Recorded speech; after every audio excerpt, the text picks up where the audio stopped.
Vous vous rappelez vos jouets? Leurs noms, leur personnalité, les histoires que vous leur aviez inventées.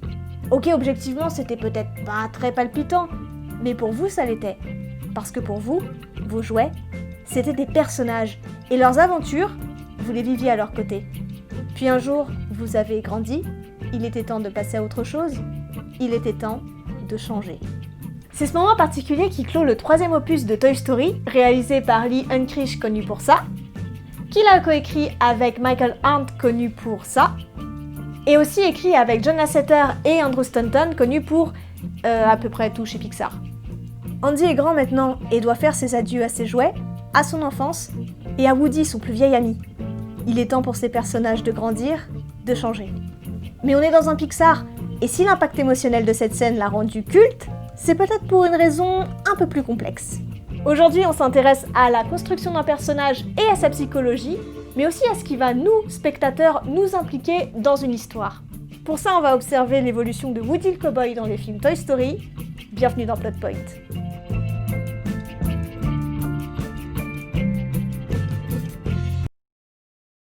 D'abord, mettons ça au clair. Le personnage principal, ou protagoniste, c'est pas forcément le type le plus brave, fort ou gentil. Il a même pas besoin d'être unique, ou même d'être au centre de l'histoire. Non, le ou la protagoniste se démarque des autres personnages pour une raison, c'est celui qui aura le plus d'obstacles à surmonter. En gros, c'est celui qui va en baver plus que les autres. Quand on écrit le personnage principal, on se concentre sur son physique, son passé, ses goûts, mais le plus important, c'est sa psychologie. Et pour ça, l'auteur peut s'aider de plusieurs techniques, notamment celle du livre Creating Character Arcs de Kyle Weiland, qui cite 3 éléments pour approfondir le personnage. D'abord, on doit trouver ce qu'il veut. Ça peut être protéger, obtenir ou changer quelque chose. Il peut vouloir n'importe quoi.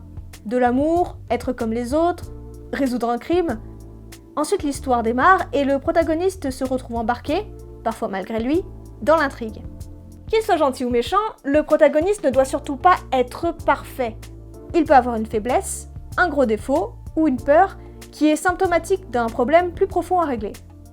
Ce problème est généralement causé par un fantôme, un traumatisme passé ou une angoisse qui va l'influencer et lui donner une vision erronée du monde. C'est le mensonge auquel il croit. Et plus l'intrigue avance, plus le protagoniste prend conscience de ce mensonge et de son problème en réalisant que pour le résoudre, il ne doit pas obtenir ce qu'il veut, mais chercher ce dont il a besoin. C'est l'antidote. Ça peut être se remettre en question, faire le deuil, ou juste affronter le passé. Autrement dit, le protagoniste va devoir confronter son problème en face pour guérir. Tous ces éléments ne sont pas systématiques, mais ils aident à approfondir la psychologie du personnage et à la rendre plus claire pour le spectateur. Désir, besoin, fantôme, mensonge, tout ça rentre en jeu et influence ce qu'on appelle l'arc narratif du personnage. Cet arc fonctionne comme ça. Le personnage commence dans un état, et l'auteur va établir les traits de sa personnalité de surface. Puis le personnage va affronter des obstacles qui le mettent sous pression et le poussent à faire des choix, ce qui va révéler son vrai caractère. Ça peut être quelque chose de positif ou non. Face à cette révélation, le protagoniste va doucement changer de personnalité et de vision du monde, jusqu'à finir dans un nouvel état, parfois meilleur, parfois pire, et parfois on sait pas trop. Dans certains films, c'est pas directement le protagoniste qui évolue, mais ça, c'est un autre sujet pour une autre vidéo. Donc oui, le personnage principal, c'est celui qui va affronter le plus d'obstacles, mais qui surtout de ces obstacles va devoir faire des choix, puis en apprendre des leçons qui vont petit à petit le faire changer. Et le changement, c'est la clé de l'écriture de personnages. Parfois même, c'est le cœur thématique d'une œuvre, comme Breaking Bad, Jurassic Park, ou encore Toy Story 3. Mais d'abord, regardons comment tout ça fonctionne avec un exemple, l'arc narratif de Woody dans Toy Story 1. Le concept de Toy Story, vous le connaissez, c'est les aventures d'une bande de jouets qui s'animent quand personne ne les regarde. Le personnage principal de la saga, c'est Woody, un cow-boy très attaché à Andy, son propriétaire. Première information donnée, il est le jouet préféré d'Andy, mais aussi le leader du groupe de jouets. L'intrigue commence lors de l'anniversaire d'Andy. Les jouets ont tous peur d'être remplacés par de nouveaux cadeaux, mais pas Woody, qui est certain de sa place de préféré. Woody est donc un leader sympathique et efficace, mais il est aussi un poil présomptueux vis-à-vis de son rôle. Ça, c'est sa personnalité de façade, c'est-à-dire un portrait de base qu'on nous donne avant de développer le reste. Andy reçoit donc un nouveau jouet, mais pas n'importe lequel. Plus moderne, plus fun, et tellement plus cool, un Buzz l'éclair. Contrairement aux autres, Buzz ne sait pas qu'il est un jouet, et pense être un vrai ranger de l'espace. Tout le monde l'adore, surtout Andy, et Woody se retrouve mis de côté. À ce moment-là, ce que Woody veut, c'est que les choses redeviennent comme avant, et qu'il puisse retrouver sa place de numéro 1. Et comme il est sous pression, il révèle un trait négatif de sa personnalité, il est jaloux. I know Andy's excited about Buzz, but you know, he'll always have a special place for you. Yeah, like the attic. En essayant de régler la situation, Woody va causer un incident, et lui et Buzz vont se retrouver perdus, loin de chez eux. Does he realize that I'm not there? I'm lost. Être un jouet sans propriétaire, c'est la grande angoisse de Woody. Il change de désir. Maintenant, ce que Woody veut, c'est rentrer chez lui.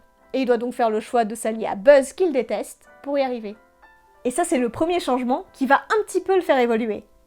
En chemin, ils se font récupérer par Sid, leur voisin. Mais c'est pas une bonne nouvelle. Sid, c'est un gamin qui se passionne pour la torture de jouets. Buzz et Woody vont se faire massacrer. Ils essayent de s'enfuir quand Buzz comprend qu'il est vraiment un jouet, ce qui le déprime. Buzz pense qu'il n'a pas de valeur, et ça fait réagir Woody. You are a cool toy. As a matter of fact, you're too cool.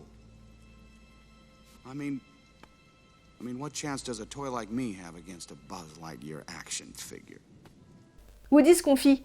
Il pense avoir moins de valeur que Buzz, parce qu'Andy l'aime moins maintenant. Ça, c'est le mensonge auquel croyait Woody jusqu'ici, qu'on pourrait traduire par « on a de la valeur que quand on est numéro 1 ». Un mensonge, en gros, c'est une croyance erronée du personnage qui va lui pourrir la vie. Et une fois qu'il a réussi à voir ça en face, grâce à Buzz, Woody comprend son erreur. What are you doing? I thought you... Come on, Sheriff. There's a kid over in that house who needs us. Now let's get you out of this thing. Yeah. Yes, sir. Woody a son antidote, et enfin, il peut changer. Il met ça en œuvre en utilisant ses capacités de leader dans une opération pour sauver Buzz, en donnant une bonne leçon à Sid. Puis ils réussissent à rejoindre Andy, en faisant équipe cette fois. Tous les problèmes sont résolus, Woody et Buzz sont devenus amis, et tous les deux sont les jouets préférés d'Andy. Woody a changé et n'est plus jaloux maintenant qu'il comprend sa vraie valeur. C'est la grande leçon qu'il devait apprendre. Et même si elle lui avait été dite au début, il devait d'abord surmonter les obstacles et changer pour le comprendre. On peut noter que Buzz évolue aussi, simplement son évolution est moins spectaculaire et profonde que celle du personnage principal, parce que tous les personnages peuvent avoir un arc dramatique. Woody est loin d'être parfait, et même parfois détestable. Mais ce qu'il faut retenir, c'est qu'on n'a pas besoin d'être d'accord avec le protagoniste pour s'impliquer. Ce qui compte, c'est qu'on soit en empathie, c'est-à-dire qu'on comprenne ce qu'il ressent. Et on peut générer l'empathie dans le scénario de deux manières. Le protagoniste doit avoir du mal à surmonter les obstacles, parce que si c'est trop facile, c'est pas intéressant. Mais surtout, l'auteur doit veiller à ce que l'on comprenne toujours ce que ressent le personnage. Colère, joie, tristesse, peur ou n'importe quelle autre émotion, ça nous permet ensuite de comprendre les choix et actes du personnage, ce qui est essentiel. Sans ça, on risque de perdre l'intérêt. Tout ça a posé problème aux scénaristes quand une suite à Toy Story a été annoncée. Comme l'arc de Woody était terminé, il fallait lui trouver un nouveau problème, mais en restant cohérent avec le premier film.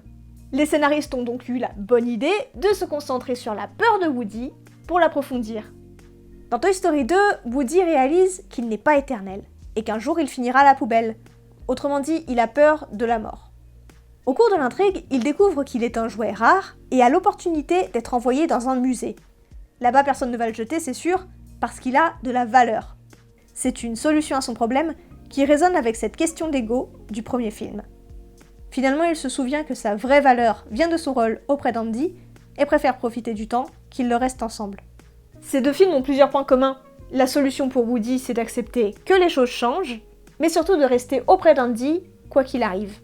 Parce que depuis le début, Woody est persuadé d'une chose, que son rôle de jouet, c'est de veiller sur son propriétaire, jusqu'à ce qu'il n'ait plus besoin de lui. Et ça, c'est le sujet de Toy Story 3. Andy part bientôt étudier à la fac et décide de garder ses vieux jouets au grenier. Pour Woody, la situation est encore plus confortable. Andy veut l'emmener avec lui. Du coup, le statu quo ne changera pas.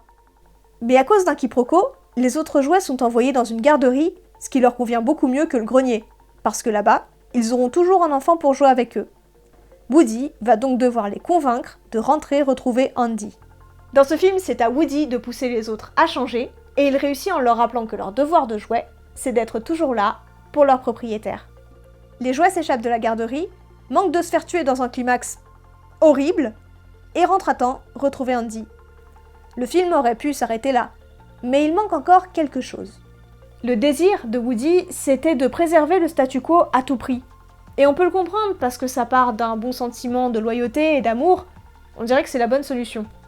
Sauf qu'avant le départ, Woody se retrouve face à un choix. Partir avec Andy, rester avec ses amis, ou alors il y a peut-être une meilleure solution. Il se débrouille pour que les jouets soient donnés à Bonnie, une petite fille qui prendra soin d'eux. Et il les rejoint. Cette fin est surprenante parce qu'elle repose sur deux fausses pistes. D'abord, les deux premiers films nous répètent que Woody ne voudra jamais quitter Andy, mais surtout ce choix arrive à la toute fin du film. Mais elle donne à Woody ce dont il a besoin. Accepter qu'Andy n'a plus besoin de lui, que sa mission est finie, et qu'il va devoir le laisser partir. Woody a son antidote, et ça c'est beau.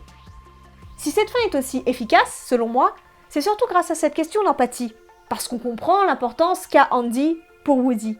Mais aussi parce que la bonne solution pouvait mettre tout le monde d'accord, personnage comme spectateur. Empêcher le statu quo de changer, c'était quelque chose qui aurait pu convenir à tout le monde. Et ça cristallise un sentiment très humain, la peur du changement. C'est ce qui manque à Toy Story 4 selon moi. L'arc dramatique de Woody répète celui du film précédent, mais avec des enjeux moins forts.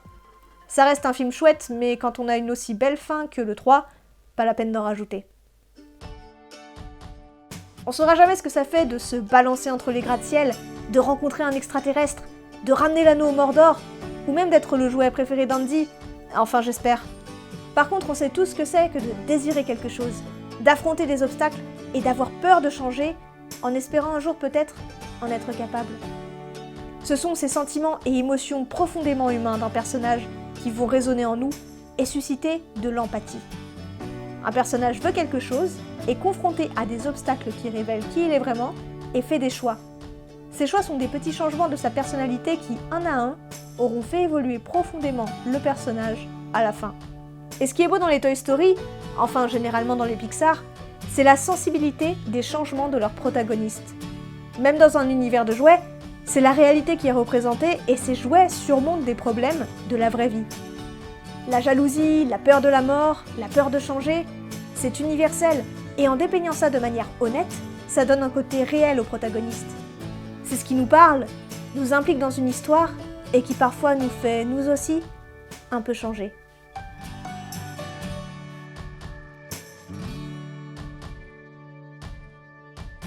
Toi aussi, abonne-toi à Plotpoint vers l'infini et au-delà.